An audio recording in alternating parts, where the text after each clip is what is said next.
If you're about to buy a house or would consider a mortgage plan in the future, this is the video for you. Even after the next 10 minutes or so, most of you would watch this video and do absolutely nothing. You know why? Because I attacked it from a general standpoint. Most of you like the idea of being told what to do. Do this, because you are afraid. You are afraid of making decisions for yourself. Because decision has consequences. You're a very smart individual and you understand perfectly that there is no such thing as a decision without a consequence. If you walk up to a girl and hit her, I guarantee you there will be consequence. So you like the idea of saying, is that guy's fault? It was Ifani's fault. He said I should do this. He said I should do that. It's not my fault. Most of you enjoy playing the victim. Guess what, bro? It's not going to happen. Now, if you're like me and you're a very intelligent individual and do not fall into the former category, you're a sovereign individual and you like to think for yourself, then these thought patterns that we would explore over the next 10 minutes or so will prove to be very beneficial. I'm about to arm you with knowledge that will enhance your decision making. The first line of thoughts I would like us to explore is that mortgages are traps deliberately designed by the government to keep you confined either to a job or to one location indefinitely. Tell you what I mean by that. The moment you go out and get a mortgage, it changes your perception about life. It dampens. You go on defensive mode. Defensive mode switches on. Now you want to curtail all expenses. Your children can't have that extra guac at Chipotle. You cancelled all the dinner dates. You cancelled all the dinner trips. You're now clipping coupon. You're trying to see as much money as you can squeeze in order to pay off the mortgage. You go into defensive mode. Most people, when they get into a mortgage, they put so many things. They start thinking of debt alone. I don't want to go into manifestation, but the more you think about something, you attract it to your life.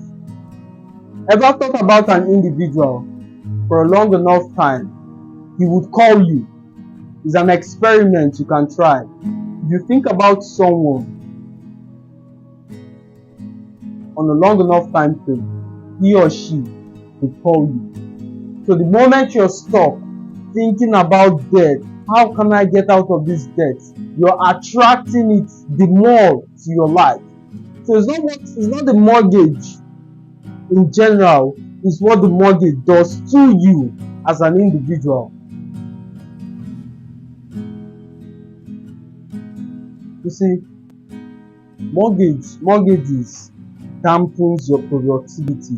It creates this shitty experience for you as an individual. Most of you are now confined to a job, accepting all kind of shitty workload because you can't leave, because you're too scared to lose the house and you miss out on your mortgage payment and your wife will leave you, she'll take the kids and your life is messed up. So as a result, you sacrifice 20 to 30 years of your human consciousness accepting shit, whereas you could become anybody you decide to because of a mortgage. So mortgages dampens your productivity. It kills the ability for you to think as an individual. Another example, I heard of this story. A man, a master in this case, he was about to go to a far distant land. This master had 3 slaves of whom he called upon. He offered to one 5 talents, the second 4 talents, and the last 1 talent. Take these talents, he said, trade with it. When I come back from my trip, you give me account. You give me an account. After years, the master returns. What did you do with your talents? The one who had 5 had multiplied it, equaling 10.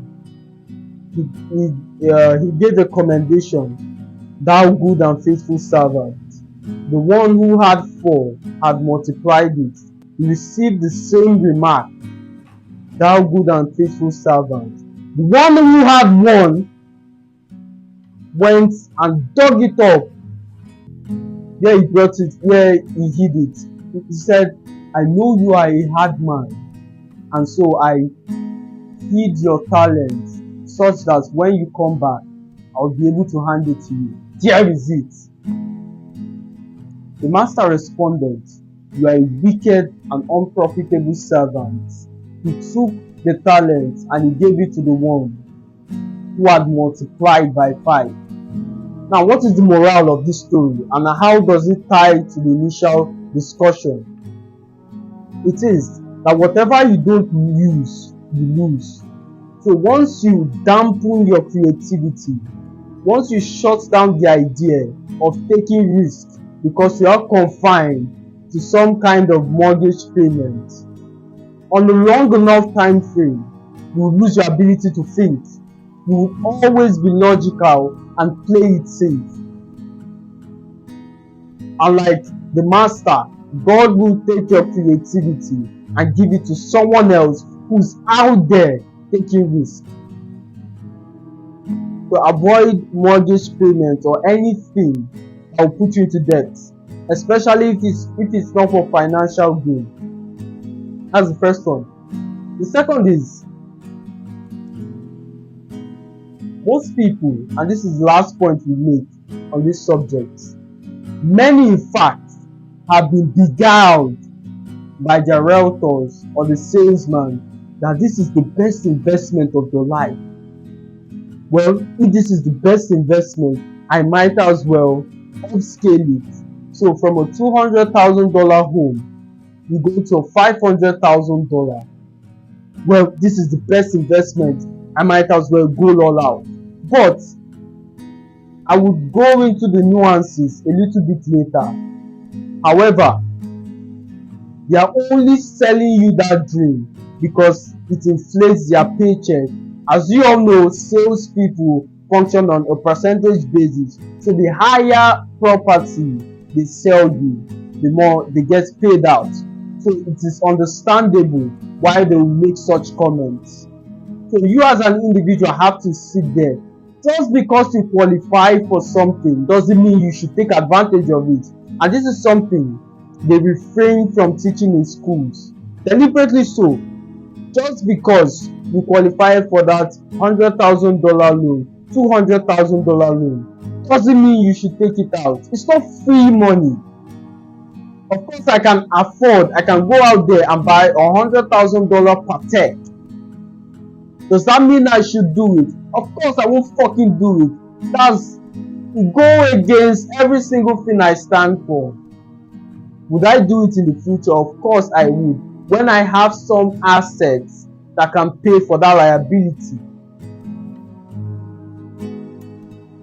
Another example would be, majority of you would like to come at me and be like, oh, $100,000 worth, it's most likely going to be made with precious metals, therefore it is an investment. Of course it is from a long-term horizon, but from a short-term perspective, when you're starting out to build wealth, it is a liability in the sense that it's not putting money in your pocket. If you go on Google currently and try to define assets and liabilities, ask that question, they will desperately try to confuse you. You now see that every single thing is deliberate. They're trying to confuse you on purpose. They're trying to obfuscate what it means, what an asset means and what a liability means. Majority of you have zero idea on basic financial accounting. Majority of you can't draw up a small spreadsheet or draw up a budget and actually stick to it because you haven't been taught, and it's not your fault. I'll give you a very basic definition, and I want you to take out your pen or your writing materials and jot this down. An asset is what puts money into your pocket. A liability is what takes money out of your pocket. From this standpoint, where do you think our jewelry, where do you think our $100,000 watch falls in? Exactly, the liability column. So anything that does not put money in your pocket at the infancy of your financial journey should be deemed as a liability. Majority of you look at it that way and say, well, all you've been saying is logical. I agree with every single thing you have said. But if I pay off the mortgage, it's my property. It's an asset in the sense that it will put money into my pocket. My friend, forget. It's not your property. What do you mean? I've worked my ass out and spent 20 to 30 years working this shitty job and saving every single penny I can, and I paid off the mortgage. So it's mine. It's mine. It's not yours. There's something called property tax. And the last time I checked, it ranges from 18% to 40% depending on your location. Say you refuse to pay that property tax, you get a letter saying pay your tax. You ignore the letter, they set a court date. You don't show up in court, they fine you. You ignore the fine, they increase the fine. You keep ignoring it on a long enough time frame, the police are going to turn up to your front door, pay your taxes, or will take the property off you. And if you resist, it's going to be a shootout. You might lose your life in the process. Now, if something can be taken from you under a set condition, is it still yours? Of course it isn't. So this idea that after paying the property tax or after paying off the mortgage, the property is now yours is a fallacy. That's the number one fallacy you have to disregard. A step further would be, most people as a result can't even afford the property taxes. You know why? They were told and were sold on this idea that is the best investment of their life. So they went out to buy that $500,000 home.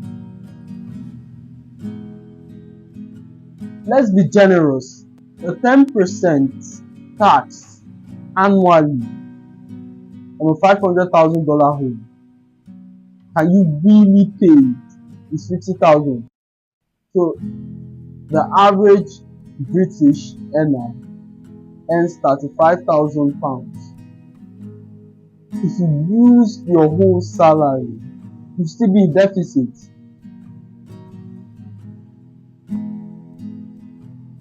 Consider this point before you go out and sign that mortgage contract.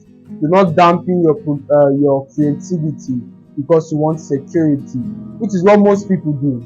They go through the logical route. Oh, I just want a home and I just want to be happy with my 3 children and dinner is home on time and I'm fat with a wife who doesn't love me. But it's fine though, I have a house.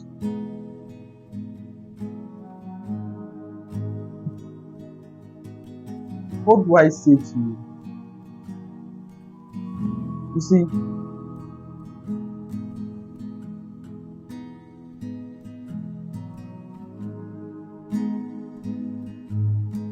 the opposite would be, another way we can explore it is, many, as I initially stated, they love this idea of having a home.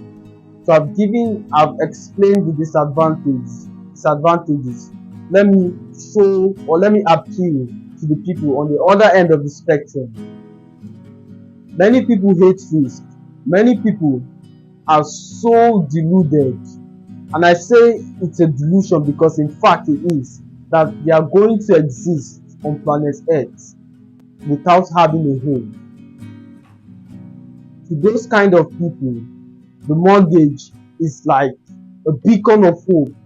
It's a privilege to key into a mortgage plan. That's what it is to most people. But my friend, instead of encouraging that thought pattern, I'm here to let you know that whatever you can do or whatever another person has done, it is proof that you can do it. I'm not here to motivate you. I'm not here to tell you, oh yeah, you can do it. But the truth is, you can. If you decide to do it, who's going to stop you? Nobody. Do not be monumental lazy. Do not be that guy who gets to the end of the road and wonders, what if? What if I had started that business? What if I had taken that risk? What if I had done this? What if I had done that? You don't want to be that guy. You want to be the kind of person who look back on his past results and smile. Be that kind of person. Sometimes in life, you might not really understand what's going on. Sometimes you just have to trust your instincts. Years ago, when I was becoming financially literate, when I was studying those materials, I had zero idea what I was doing and why that information was needed or how it would relate to my destiny in the long run. In that process, I was being ridiculed with a roommate who smoked crack, blaring music. I remember researching about the stock market while simultaneously blocking out the noise that was coming not just from outside, from my room as well. I don't want to go into all my story and the terrible things I had to experience, but in that moment, I could have said, well, maybe when I move into my own apartment where I have my own privacy, I would start. But I would have been, had I taken that route, I would be a fraction of the man I am now. It is in those struggles that your character is built. Martin Luther King captured it perfectly in his quotes. The resolve of a man is not tested when everything is going well, but when everything is bad, when the tide is against him, the odds is stacked against his favor. That's when your resolve is tested. And as an animal, you have to be able to hunt in the night and day. If you only hunt in the day, if you only do it perfectly when everything is going well, guess what? You're going to be decimated by predators like me.